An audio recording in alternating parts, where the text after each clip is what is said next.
Siapa nih teman-teman yang gagal bayar, kondarnya di teror, kontak daruratnya di teror-teror juga.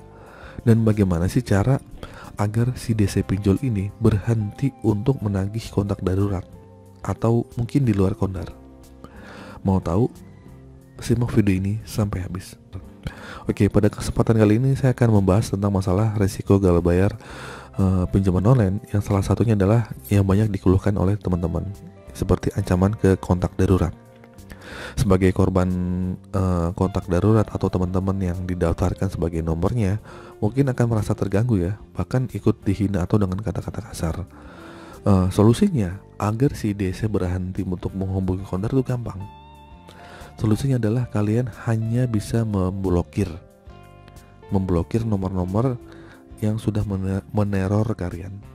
Meskipun ada banyak nomornya, nomor 1, 2, 3 udah diblokir, ada lagi, pokoknya terus aja blokir aja, nggak apa-apa. Pokoknya nggak usah bosan-bosan, karena akan mengganggu banget kalau nggak diblokir. Nah, biasanya akan mendapat ancaman yang juga nggak masuk akal. Misalnya kalian dipidana lah karena membantu menggelapkan orang, pokoknya alasannya banyak banget gitu. Kalian diancam karena sudah mengumpetin orang gitu, membantu teman-temannya untuk menggelapkan dana, pokoknya diancam gitu. Karena kontak darurat ini banyak banget yang menerima seperti ini. Bukan orang yang gagal bayar juga, tapi orang yang kontak darurat dicantumin itu juga dapat ancaman. Karena pada dasarnya si DC ini sebenarnya memainkan monopoli adu domba bagaimana si kontak darurat sama peminjam ini akhirnya berkonflik. Nah, akhirnya si kontak darurat ini jadi senjatanya atau jadi kaki tangannya si DC untuk nagih si yang teman-temannya gagal bayar. Nah, begitu, itu disebut dengan monopoli.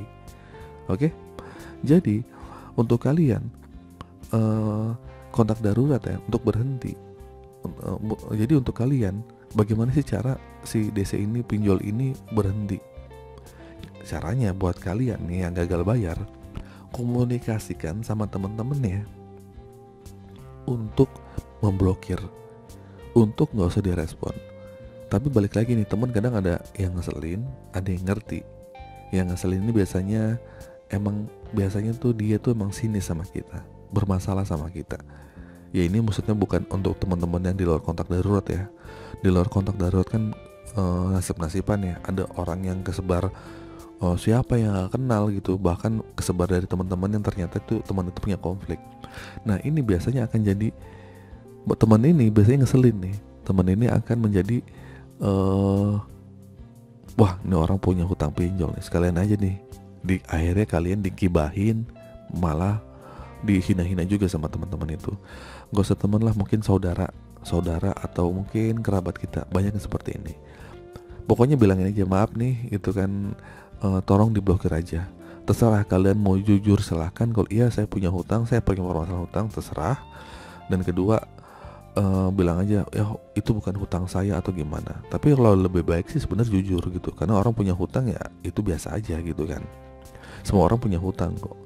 Terus juga kalau misalnya kita jujur, kalau kita ngomong seperti itu, kadang biasanya juga teman-teman akan bisa menerima. Oh ya udah, mau gimana lagi, mau dijelekin, kita udah ngomong sejujur-jujurnya, kok lu mau jelek ya gue udah jelek gitu.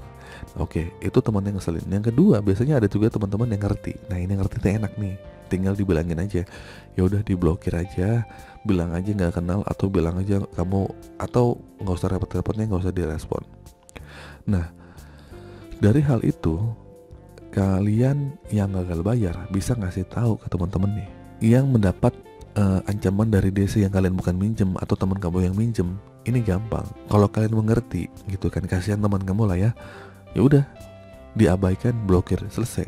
Urusan dia, hutang-hutang dia, nggak usah disampaikan ke teman-teman yang hutang ya. Bantu teman-teman kamu, kayak kalian nggak pernah hutang aja gitu kan. Jadi begini, untuk kalian yang bisa nutup aib temen, aib orang, percaya deh nanti aib kamu juga akan tutup. Oke? Karena hidup ini adil. Jadi kesimpulannya teman-teman, cara menghentikan teror DC yang meneror kontak darurat atau sebar data darurat itu cuman satu, blokir dan abaikan. Setelah itu ya udah pasti DC nggak akan lagi. Oke, oke, itu saja teman-teman video kali ini. Semoga video ini bermanfaat. Kalau kalian pengen nanya, tolong ditulis di kolom komentar ya. Akhir kata, assalamualaikum warahmatullahi wabarakatuh.